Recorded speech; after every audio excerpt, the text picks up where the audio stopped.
Assalamualaikum warahmatullahi wabarakatuh. Selamat pagi anak-anak, salam sejahtera untuk kita semua. Pada kesempatan kali ini, Ibu akan memperkenalkan diri terlebih dahulu. Nama Ibu Rina Anjarwati.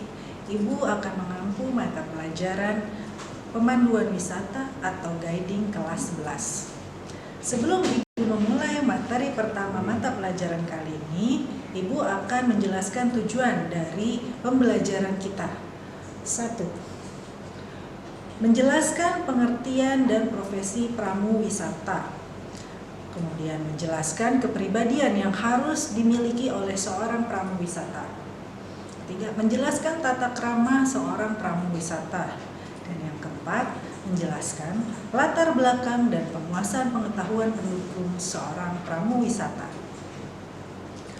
Oke, kita lanjut untuk yang pertama, pengertian dan profesi pramu wisata. Pramu wisata disebut juga pemandu wisata atau dalam bahasa Inggrisnya disebut dengan tour guide. Menurut Kamus Besar Bahasa Indonesia, pramu wisata adalah petugas pariwisata yang berkewajiban memberi petunjuk dan informasi yang diperlukan wisatawan. Sedangkan menurut Peraturan Menpar-Postal RI, pramu wisata adalah seseorang yang bertugas memberikan bimbingan, penjelasan, dan petunjuk tentang objek wisata, serta membantu keperluan wisatawan lainnya. Dari pengertian di atas, dapat disimpulkan bahwa pramu wisata adalah orang yang bertugas memberikan bimbingan, informasi, dan petunjuk tentang atraksi atau destinasi. Selanjutnya, kepribadian yang harus dimiliki seorang pramu wisata. Kita akan membahas watak dasar seorang pramu wisata atau basic karakter. Pertama, seorang pramu wisata harus memiliki jiwa memimpin, yaitu leadership, karena seorang pramu wisata akan menjadi seorang pemimpin dalam suatu grup wisata. Selanjutnya yang kedua adalah tactful atau diplomatis. Seorang pramu wisata harus bisa berbahasa yang baik, berbahasa yang diplomatis karena akan menghadapi banyak orang. Selanjutnya, patient and understanding atau sabar dan pengertian. Seorang pramu wisata akan dituntut sebagai seorang penasehat dan orang yang mau memahami klien atau wisatawannya. Selanjutnya, seorang pramu wisata harus memiliki sense of humor, yaitu orangnya harus humoris, tidak kaku, serta bisa membawa diri untuk mencairkan suasana dalam suatu grup wisata.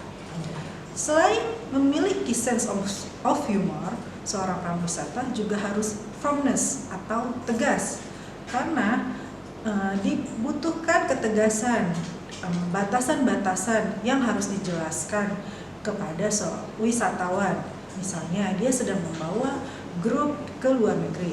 Seorang pramu wisata juga harus bisa tegas tentang ketepatan waktu wisatawan, karena dalam satu hari kita akan mengunjungi ke beberapa tempat, sehingga diperlukan ketegasan untuk kedisiplinan soal waktu.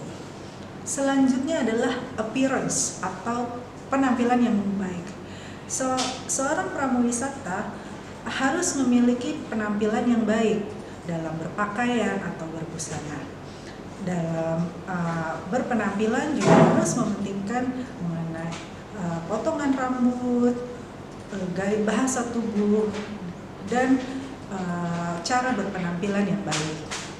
Selanjutnya adalah ethics atau etika yang baik.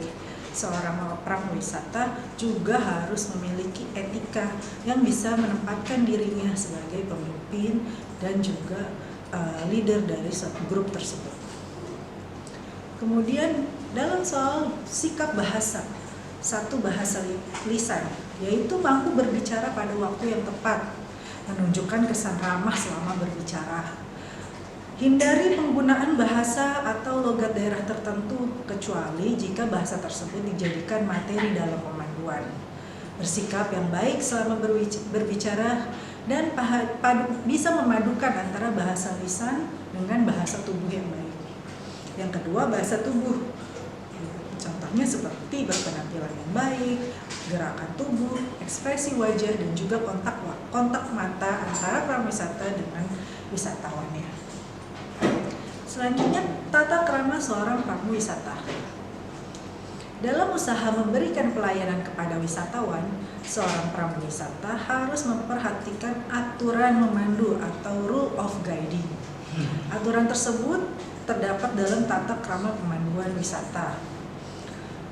Oleh karena itu, seorang pramuwisata profesional dalam melaksanakan tugasnya harus selalu bersikap sebagai berikut.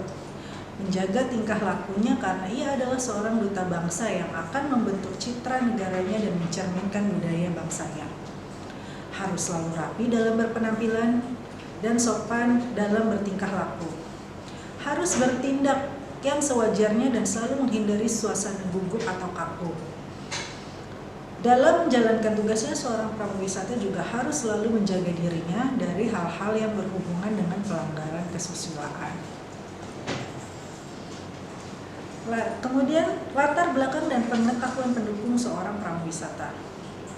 Tolok ukur kualitas diri pramuwisata ditentukan oleh kemampuan dari pramuwisata, yaitu sampai sejauh mana ia memiliki kualitas moral, kualitas intelektual, kualitas profesional, kualitas penampilan, dan karakter diri. Setiap kualitas tersebut dapat dilihat melalui pembawaan seorang pramuwisata saat melaksanakan tugasnya. Jika semuanya dipenuhi, muncullah karakteristik pramuwisata dengan kualitas terbaik.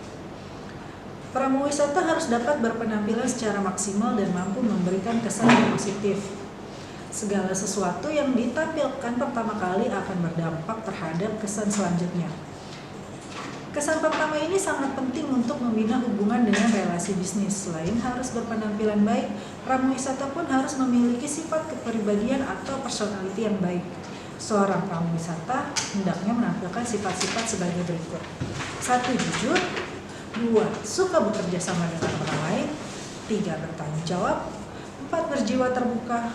5. Penuh perhatian. 6. Penuh inisiatif dan prakarsa. 7. Pandai bergaul. 8. Empati. 9. Periang dan humoris. Dan 10. Berjiwa pemimpin. Adapun penguasaan pengetahuan kepramuwisataan, seorang pramuwisata harus memiliki pengetahuan yang dikuasai, misalnya menguasai bahasa asing, mengenali daerah tujuan wisata tersebut, mengetahui sejarah negara yang ditempati, mengetahui keadaan sosial negara yang ditempati, mengetahui etika pergaulan, mengetahui budaya wisatawan asing, menguasai pengetahuan perhotelan, menguasai tiketing dan reservation basic, menguasai geografi pariwisata, mengerti pengetahuan kuliner, serta menguasai paket wisata itu sendiri. Oke anak-anak, sampai di sini dulu materi kita. Semoga materi yang Ibu sampaikan dapat memberikan manfaat untuk kalian. Sampai bertemu lagi pada materi selanjutnya. Wassalamualaikum warahmatullahi wabarakatuh.